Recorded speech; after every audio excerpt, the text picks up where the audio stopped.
আসসালামু আলাইকুম প্রিয় শিক্ষার্থীরা, কি অবস্থা সবার? আশা করছি তোমরা সবাই ভালো আছো।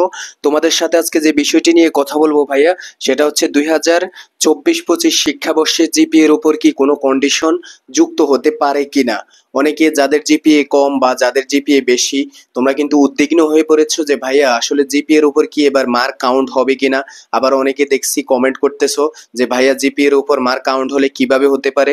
সো গত বছরের সারণীটা আমরা আগে দেখবো, এরপর তোমাদেরকে বলবো যে এই বছর জিপিএ এর উপর কোনো মার্ক থাকতে পারে কিনা বা সম্ভাবনাটা কতটুকু।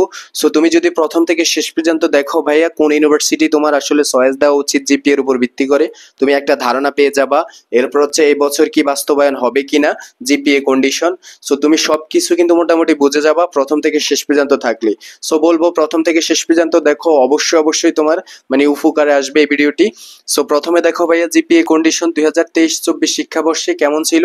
8টা ইউনিভার্সিটিতে কিন্তু মোটামুটি ছিল গুচ্ছভুক্ত, কিন্তু তখন 24টা ইউনিভার্সিটি ছিল, 24টার মধ্যে 8টায় কিন্তু জিপিএ এর উপর কন্ডিশন মোটামুটি ছিল। সো তোমাকে যদি দেখি ভাইয়া, এনএসটিউ অর্থাৎ নোয়াখালী সায়েন্স অ্যান্ড টেকনোলজি ইউনিভার্সিটিতে কিন্তু জিপিএ এর উপর 100 মার্ক ছিল, হিউজ একটা কিন্তু মার্ক। সো তোমাকে বুঝতে হবে যাদের জিপিএ কম, তোমরা কিন্তু এখানে আবেদন করে ভালো একটা ফল মানে পেতে পারবা না। সো সাবজেক্টের ক্ষেত্রে দেখা গেছে ভালো সাবজেক্টগুলো আসবে না। যাদের জিপিএ মোটামুটি দুইটাতে প্লাস আছে বা 4.50 উপর আছে, তোমরা চাইলে আবেদন করতে পারো। এরপর হচ্ছে এমসিকিউতে 100 মার্ক, এমসিকিউতে অর্থাৎ তোমরা যেটা পরীক্ষা দিছো, ভর্তি পরীক্ষা গুচ্ছভুক্ত 19টা বিশ্ববিদ্যালয়ে, ওইটার উপর কাউন্ট হবে।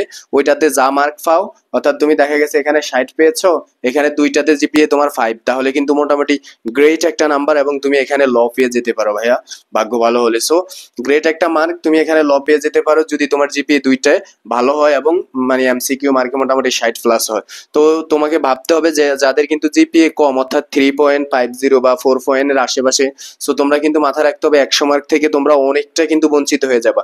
100 মার্ক কাউন্ট হবে কিভাবে ভাইয়া, তোমরা মাথায় রাখো এসএসসি 60 আর এসএসসি কত 40। সো 40 আর 60 100। সো তোমাকে মাথায় রাখতে হবে তোমার দুইটা 5 হলে তুমি এখানে 100 ইজিলি পেয়ে যাচ্ছ। পরবর্তীতে দেখো পাবনা সায়েন্স অ্যান্ড টেকনোলজি বেশি না, মাত্র 10 মার্ক। যাদের জিপিএ কম আছে তোমরা কোনো চিন্তার দরকার নেই, এখানে তোমরা চাইলে আবেদন করতে পারবা, বাট 10টা মার্ক কিন্তু মাথায় রাখবা।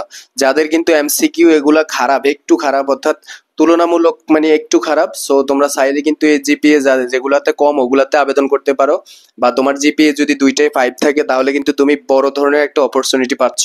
Jessore science and technology university ভাইয়া মাত্র 10 মার্ক জিপিএ এর উপর। গত বছর ছিল এটা কিন্তু 23-24, অর্থাৎ আমরা যে এই সময় পরীক্ষা দিচ্ছি গুচ্ছভুক্ত 24টা বিশ্ববিদ্যালয় ওই সময় ছিল। সো তোমাকে মাথায় রাখতে হবে মাওলানা আব্দুল হামিদ খান ভাসানী ইউনিভার্সিটিতে 10 মার্ক কাউন্ট হওয়ার সম্ভাবনা রয়েছে। এসএসসিতে অর্থাৎ 6 আর এখানে 4 হতে পারে। সো মানে এই মেট্রিকেরটা একটু প্রায়োরিটি কম ইন্টারের তুলনায়। সো তোমাকে মাথায় রাখতে হবে কি, তোমার জিপিএ যদি ভালো থাকে মোটামুটি দুইটাই 5 অর্থাৎ দুইটা 5 বা দুইটা 9 এর উপরে থাকে, তাহলে যে ইউনিভার্সিটিগুলোতে মোটামুটি মনে করো মানে জিপিএ এর উপর বড় ধরনের একটা মার্ক, যেমন এখানে 100 মার্ক, আবার নিচে দেখবা 30 আছে, এরপর হচ্ছে 25 আছে, এগুলাতে তুমি চাইলে আবেদন করতে পারবা এবং আবেদন করলে ভালো একটা কিন্তু সাবজেক্ট চলে আসবে ভাইয়া ইনশাআল্লাহ। এরপর হচ্ছে পরবর্তীতে দেখো ইসলামিক ইউনিভার্সিটিতে জিপিএ এর উপর 20 মার্ক, দেখো হিউজ একটা মার্ক কিন্তু। সো তোমার জিপিএ যদি খারাপ হয় তাহলে কিন্তু মোটামুটি প্রবলেমে পড়ে যাবা। এখানে হচ্ছে 8 মার্ক আর 12 মার্ক, অর্থাৎ এসএসসি তে হয়তো 8 আর এখানে সরি এসএসসি তে 8 আর এসএসসি তে 12। সো তোমাকে মাথায় রাখতে হবে এই 20 মার্ক যদি তোমার থাকে তাহলে এখানে ভালো সাবজেক্ট তোমাকে মানে কেউ আটকাতে পারবে না ফিরতে হলে। সো রবীন্দ্র ইউনিভার্সিটিতে ভাইয়া মোটামুটি কি 25 মার্ক। সো তোমাকে ভাবতে হবে এই বিষয়টা, তোমার যদি জিপিএ কম থাকে তাহলে এগুলোতে আবেদন করার মোটামুটি আমি মনে করি দরকার নেই। আর এমসিকিউ তো 100 মার্ক, এগুলো সবগুলো 100 মার্ক। এরপর হচ্ছে জাতীয় কবি কাজী নজরুল ইউনিভার্সিটিতে 30 মার্ক, হিউজ একটা মার্ক। সো তোমাকে ভাবতে হবে 30 মার্ক মানে তোমার যদি না থাকে তাহলে এই ইউনিভার্সিটি আবেদনের দরকার নেই। এরপর হচ্ছে Patuakhali science and technology 50 mark ভাইয়া, দেখো 50 মার্কের যদি তোমার মোটামুটি 40-45 এর উপরে থাকে তাহলে কিন্তু মোটামুটি আবেদন করতে পারবা।